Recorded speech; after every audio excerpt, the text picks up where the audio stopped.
So I come home and on top of my roof, 8-10 buzzards, just all kind of hanging out. I'm not a big fan of buzzards or vultures, and I just didn't want them on there. I started yelling at them. They didn't care. They were just sitting up there looking down at me like, but then I realized I have an Air Force. I fired this puppy up. I didn't know how they would respond. I think the loud whining noise was a factor, but here's the video. I'll show it to you so you can take and make your own impressions. No buzzards or vultures were hurt in this video, but I got the job done. And it just shows how many different uses there are for this quadcopter.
Thumbs up and comments, always appreciated. Thanks for watching.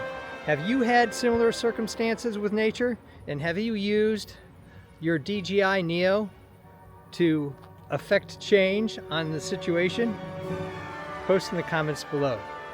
If you're interested in the creative use of technology, making and breaking things, designs of all kinds, I do costumes, cosplay, and props.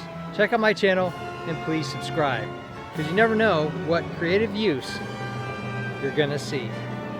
By the way, I have a hornet's wasp nest in a tree over there, and this guy's gonna help me out with that too. Check out the future video, posted up there or down below when it becomes available.